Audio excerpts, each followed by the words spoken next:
Main thing with posture is that our back leg is the key, okay? So our back leg is going to get us going in the right direction. It's also providing us with balance, stability, and then also with power. So when I go to lift my leg, I want to make sure that I have really stable back leg, okay?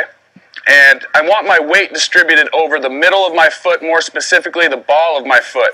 Now, I don't want to have my heel up. I want my whole foot down, and I want it pushing down into the ground, but I want the majority of my weight distributed over the ball of my foot. And when I'm in my leg lift, I want to make sure that my weight's a little bit over this way. I don't want to be leaning back. I don't want to be scrunched over too much. I just want to have a slight forward lean where my nose is out over my belly button. My shoulders should be level. I don't want too much of this in the beginning. I definitely don't want that. So basically, okay. Level shoulders in the beginning. Level shoulders. Good athletic position. Good athletic position, so we can move explosively off that back leg once we go to make our move. Okay, so hands are going to be in close to the chest. We don't want them too far out here, okay, because that's going to create a compensation movement. We want to have them nice and close so we can stay nice and tight into our body. We also want to make sure that our foot is under the knee, okay? I don't want my foot way out here, all right? I want to have my foot under my knee. That'll allow me to move in a direct line to home plate. Let the foot basically just hang right under the knee. Foot's just along for the ride. My hip is going to take my body out, and my foot's just going to come along with. But the key is, when you're going into the leg lift, you don't want that leg lift, that momentum, to take your body in a different direction.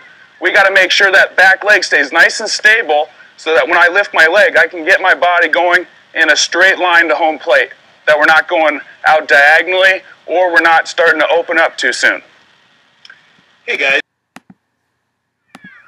Okay, in this segment we're going to be talking about weight shift. Now, once we finish with good posture, we're going to have to go ahead and start to make our move toward the plate.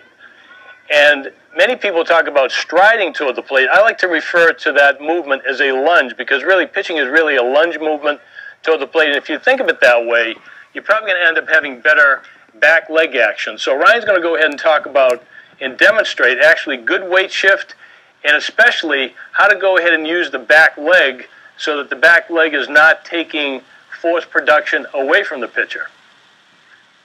Okay, so we just talked about posture, all right? And that takes us into weight shift. So from the highest point in my leg lift, okay, I want to start shifting the mass of my body away from the rubber towards home plate prior to handbrake. And the reason for that is it's going to give us momentum in the very beginning of our delivery. It's kind of giving us a head start, okay? It's going to get our speed of movement going in the right direction, all right? So from the highest point in my leg lift, from here, the key with weight shift is I want to make sure my hip is leading. My hip's going to lead my front knee, it's going to lead my front foot, it's going to lead my front shoulder. What I don't want to do is stay back with my whole body.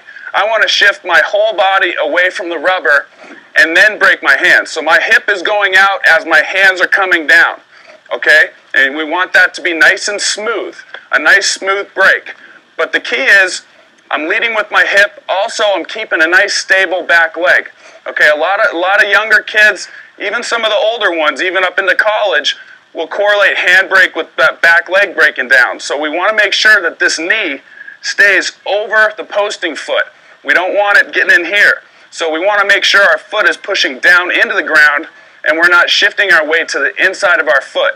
That's going to cause our back leg to break down and we're not going to have as good a stability.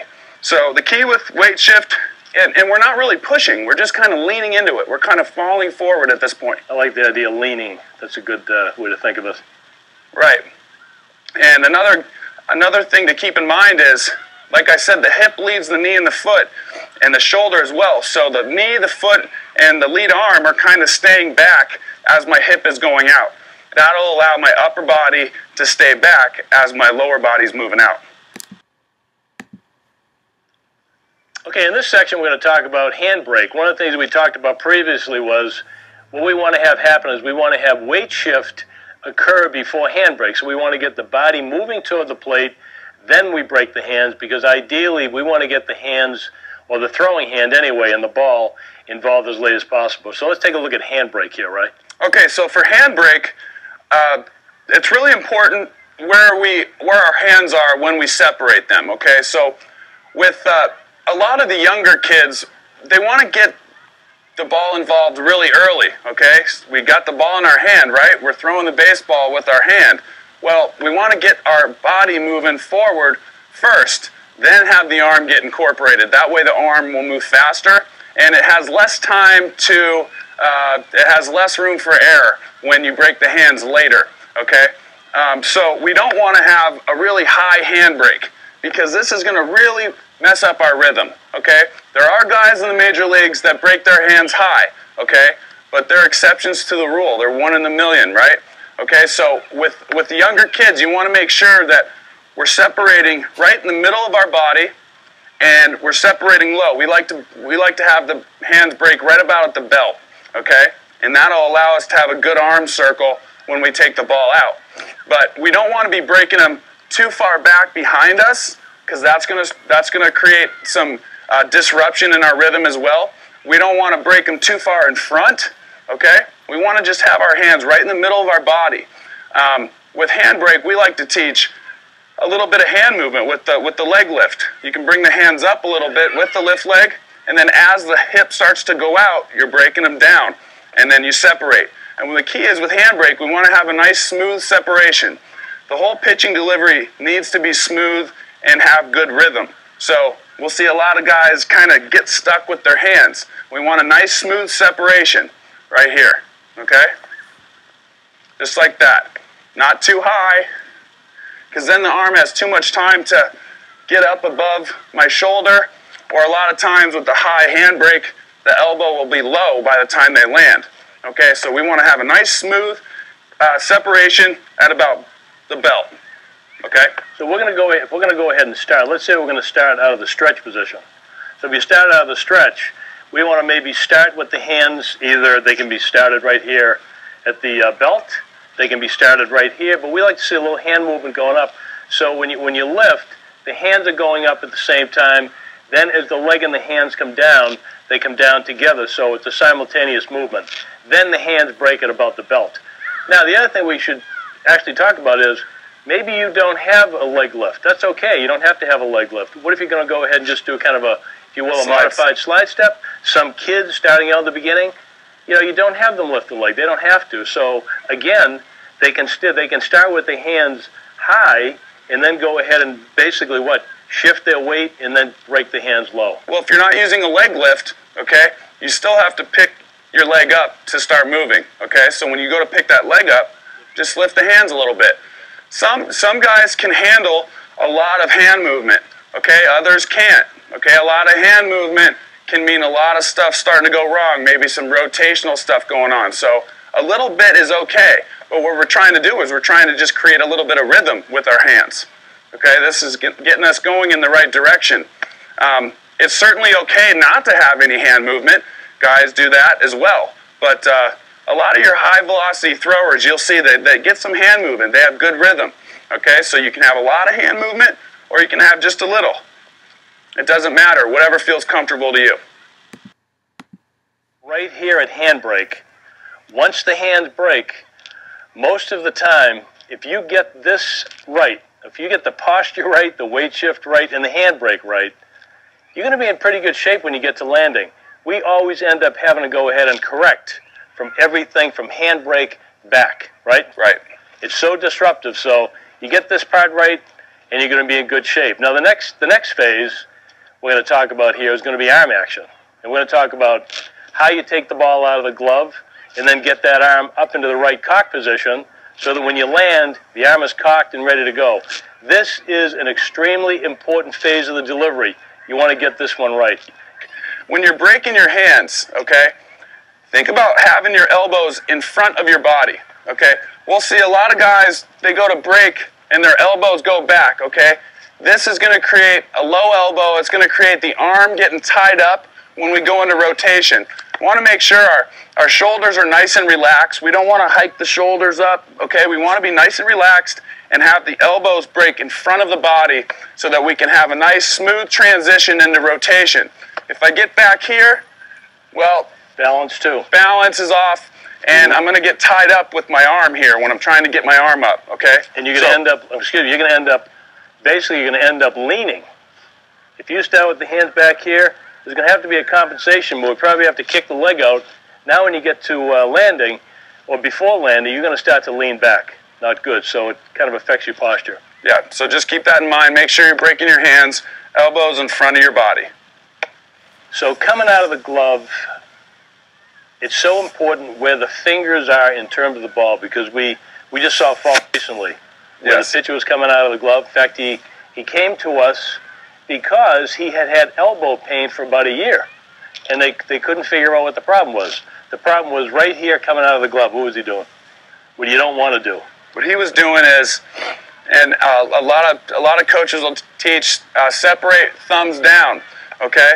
Well, that can be true, that can be correct, but it can also be disruptive, okay? So what he was doing is, he was breaking his hands, I mean, really extreme fingers on top of the ball, just like this, okay? So the ball was facing directly down. What that caused is, it causes an elbow lifter, all right?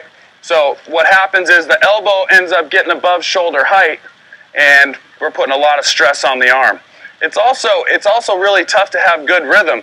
Guys get away with it, but not many, okay? So we don't want the elbow going above shoulder height. It's just, you're waiting for an injury that way. Yep. And one of the main reasons that happens is when you break down like this. We want to take the ball out kind of on the side of the ball, okay? So my fingers are always going to be on top of the ball, but I'm going to be right here. I'm kind of taking the side of my hand back towards second base. I don't want to be taking my palm back or my wrist back towards second base, okay? I just want to take the ball out right like this, and then I'll eventually swing up. If you put yourself in this position, the elbow wants to go up first. That's what they call an elbow lifter or an elbow leader, okay? And that's going to put a lot of stress, not just on the shoulder, but on the elbow. Put yourself down there, Ray, in that position. So arm up. So at this position right here, this would be like touchdown position, where the arm will be cocked anywhere basically from about 35 degrees. Now if we're looking from the back or the front, anywhere from about 35 degrees all the way up to about 85 degrees. It could be anywhere in there. That's a database of pitches that the American Sports Medicine Institute has looked at. Now at landing, the arm is going to be cocked back a little bit more. We don't want it to be at 90 or beyond 90, but we want it to be right about here. So this is important. A couple of things about the front leg. You're going to see pitches land too blocked off. Can you show this front foot? Okay. We see a lot of young pitchers where the foot is too blocked off. Now, what's really important, once you land, so put yourself in a good position. Now, if the foot is the other way, put that foot over here. Notice what happens. This foot gets outside the knee. No stability here, folks. Impossible to produce maximum velocity. The arm's going to be doing a lot of work right here. So we got to get the knee sitting over the foot right here. People want to know, do you point the foot right at the target, or what do you do with the foot? Where it should be pointed? You know, pointed right at the target is fine, but a slight angle is fine too. Go ahead and put your foot down there, right? So put yourself in that. Okay, so this landing position, okay, I did a video analysis the other day. The kid's landing like this, okay? What's the problem with this? My hips can't get squared. I can't get my hips rotated, and when I can't get my hips rotated, I can't get a good extension out in front. Plus, my knee, it's going to be real hard to stabilize my leg like that, okay? Unless you're really, really strong, you're going to have a tough time stabilizing like that. Now, the opposite of that would be this, okay? Now, I used to land like this in high school. I don't know how I did it, but I had elbow problems eventually, so that could be it. But here, we've got really tough to stabilize that leg as we go into rotation, as we go into extension, okay? It's kind of wobbly. If you're going to do a lunge, you'll hear strength trainers tell you, keep the knee over the foot for maximum stability. Same thing with pitching, okay? So we want to get here, boom, knees right over the foot, so that we can rotate the hips explosively and the trunk, and we've got a good stable base with our landing leg. Almost like you're landing in cement. We don't want this foot moving all over the place as we're releasing the ball. We want this foot to get down and stabilized so that our trunk can whip through into ball release. Can't talk enough about how important it is at landing, because at landing, most of your velocity has been produced by the time the front foot lands. It's hard for people to understand when you say this, but most of your velocity occurs actually before the arm even moves, because pitchers, when we're going out to landing, what are we doing? We're stretching out like a big rubber band, right? Yep. And we're storing all of this elastic energy within the connective tissue of the body. So the thing you want is you want a landing position about the length of the pitcher's height. So we're looking at stride length of about 100% of the pitcher's height from the rubber to his front toe approximately. Some people, some biomechanists will measure it from the rubber to the mid-ankle. I just use the front foot. It's easy to remember. You just draw the line. Some kids are going to have, shorter legs than other kids. Right. But, I'm talking about approximately 100% of your height. Some pitchers will overstride. If they overstride, they're going to lose the ability to really stabilize. They end up falling off. They're not able to really maintain good stability when they land. So make sure when that pitcher gets to landing, he's good and stable. I think that's a great point. Managing your stride. If you can't manage your stride, you got to bring it in a little bit, okay? And there's nothing wrong with bringing it in a little bit, getting comfortable there, and then moving it back out. But you got to be able to manage it. And the other thing, like my dad said, most of the velocity is produced before landing. But once we do land, to use that energy that we've built up, then we have to rotate and transfer it into the ball. And the way to do that is by having that landing leg nice and stable. Because if it's not stable, then some of that energy doesn't get transferred back up into the trunk. Some of it goes back down on the ground. We lose it. Okay, so if you see your pitcher, when he goes into rotation, if that knee continues to drift forward, guess what? All of this slows down right here, including your arm. Okay, but it's like that analogy. If you're going to ride your bike into a 2-foot wall as fast as you could, what's going to happen? You're going to go flying off, right? Because that wall is really stable. Well, if you put a bunch of cushions in front of it and you ride into it, you're not going to fly off as far because it gives a little bit. So we don't want that landing leg to give at all. We want it to stay nice and stable, and then it'll extend as you're releasing the ball.